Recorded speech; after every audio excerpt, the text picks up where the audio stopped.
राज्य में बीजेपी के खिलाफ एक विरोधी लहर यानी एंटी इनकम्बेंसी देखने को मिल रही है। क्या सत्ता बदलने का समय आ गया है? ज़मीनी सच्चाई पर नज़र डालें तो हमें पता चलेगा कि हरियाणा में हालात उतने स्पष्ट नहीं है जितना बाहर से नजर आता है। अपनी बिरादरी और अपनी जाति से गहरे जुड़े हुए हैं और इसे छुपाने की भी कोशिश नहीं करती।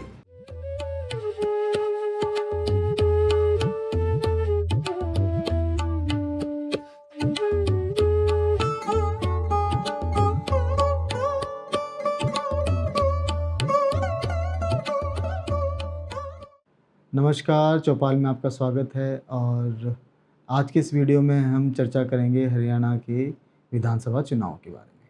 आज हरियाणा में विधानसभा चुनाव के लिए मतदान हो रहा है और यह चुनाव इस बार के राजनीतिक माहौल में बेहद महत्वपूर्ण साबित होने वाला है। पिछले 10 सालों से भारतीय जनता पार्टी हरियाणा में सत्ता में है, लेकिन अब एक नया माहौल बनता हुआ नज़र आ रहा है। राज्य में बीजेपी के खिलाफ एक विरोधी लहर यानी एंटी इनकम्बेंसी देखने को मिल रही है, जिससे कांग्रेस पार्टी के उम्मीदवार काफ़ी आत्मविश्वास से भरे हुए हैं। उनका मानना है कि इस बार वे जीत की ओर बढ़ रहे हैं और सरकार बनाने वाले हैं। लेकिन क्या वाकई कांग्रेस इस बार जीत का स्वाद चखने वाली है? क्या बीजेपी ने वास्तव में हार मान ली है? क्या सत्ता बदलने का समय आ गया है या फिर बीजेपी के पास कोई छुपा हुआ दाव है जिससे वो सही समय पर चलने वाली है? आज इस वीडियो में हम इन तमाम सवालों के जवाब तलाशेंगे और हरियाणा के चुनावी दंगल की असली तस्वीर आपके पास पहुंचाने की कोशिश करेंगे। अगर हम मुख्य धारा की मीडिया को थोड़ा हटकर उससे थोड़ा हटकर ज़मीनी सच्चाई पर नज़र डालें तो हमें पता चलेगा कि हरियाणा में हालात उतने स्पष्ट नहीं है जितना बाहर से नज़र आते हैं। हरियाणा एक ऐसा राज्य है जहाँ लोग अपनी ज़मीन, अपने स्थानीय मुद्दे, अपनी बिरादरी और अपनी जाति से गहरे जुड़े हुए होते हैं। हरियाणा के लोग बाहरी एजेंडों या राष्ट्रीय स्तर की चर्चाओं से ज़्यादा प्रभावित नहीं होते। ये वो राज्य है जहाँ लोग अपनी जड़ों और अपने असल मुद्दों को समझते हैं और किसी भी राजनीतिक लहर या प्रोपेगेंडा के बहकावे में नहीं आते। हालांकि ये बात साफ है कि राज्य में बदलाव की मांग हो रही है। लोग एक नई सरकार देखना चाहते हैं, लेकिन कांग्रेस के लिए सरकार बनाना इतना आसान नहीं होने वाला। ज़मीनी स्तर पर जो हालात हैं उससे लगता है कि बीजेपी ने हार नहीं मानी अभी तक, बल्कि बीजेपी अपनी चाल को सही समय पर चलने का इंतज़ार कर रही है और शायद कर भी चुकी है।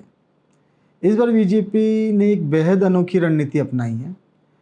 पार्टी की बजाय स्वतंत्र उम्मीदवारों को सामने करके एक अंडर करंट यानी गुप्त लहर बनाने की कोशिश की है। सोशल मीडिया पर ये साफ दिख रहा है।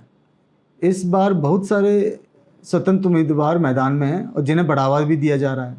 ये शक है कि बीजेपी इन स्वतंत्र उम्मीदवारों का समर्थन कर रही है और इसे छुपाने की भी कोशिश नहीं कर रही है। अनुमान लगाया जाता है कि बीजेपी ने इस चुनाव में करीब 400 से अधिक स्वतंत्र उम्मीदवारों को समर्थन किया है, और जो कांग्रेस के वोट शेयर को कम करने के लिए एक मास्टर स्ट्रोक हो सकता है। दूसरी ओर कई क्षेत्रीय पार्टियां भी मैदान में हैं, जिन्होंने अभी तक किसी भी राष्ट्रीय पार्टी जैसे बीजेपी या कांग्रेस के साथ खुलकर समर्थन नहीं दिया है। यह चुनावी मुकाबला तब और दिलचस्प हो जाता है जब हम देखते हैं कि आम आदमी पार्टी ने कांग्रेस के साथ गठबंधन करने के से मना कर दिया और अकेले ही चुनाव लड़ रही है। कांग्रेस की आंतरिक राजनीति भी मुश्किलों से भरी हुई है। पार्टी के अंदर भी सब कुछ ठीक नहीं चल रहा है। हरियाणा में कांग्रेस में भूपेंद्र सिंह हुड्डा की अगुवाई में जाट समुदाय का प्रभुत्व हमेशा से रहा है, जबकि दलित समुदाय से आने वाले कांग्रेस उम्मीदवार, जिनका नेतृत्व कुमारी शैलजा कर रही हैं, खुद को पार्टी में दरकिनार महसूस कर रहे हैं। स्थिति और भी जटिल तब हो जाती है जब हम देखते हैं कि हुड्डा समर्थक जाट उम्मीदवार पहले ही अपनी संभावित जीत का जश्न मनाने लगते हैं और दलित समुदाय के प्रति अपनी असल जो मानसिकता है वो दिखाने लगते हैं। इस तरह के व्यवहार से कुमारी शैलजा को काफ़ी परेशानी महसूस हुई है और यह कांग्रेस के भीतर एक बड़ा विवाद खड़ा कर सकता है। इस बार का चुनाव इसलिए भी बेहद दिलचस्प है क्योंकि अनुमान यह लगाया जा रहा है कि किसी भी पार्टी को हरियाणा विधानसभा में स्पष्ट बहुमत मिलना मुश्किल है। इसका मतलब है कि हरियाणा में इस बार एक गठबंधन की सरकार बनने वाली है। हरियाणा चुनाव का नाटक अभी जारी है और आने वाले दिनों में यह दिलचस्प होने वाला है। अलग अलग राजनीतिक पार्टियां और स्वतंत्र उम्मीदवारों के बीच का विभाजन इस चुनाव को और भी पेचीदा बना देगा। स्वतंत्र उम्मीदवार इस बार सरकार बनाने में एक महत्वपूर्ण भूमिका निभाएंगे और यहीं पर बीजेपी की रणनीति काम आ सकती है।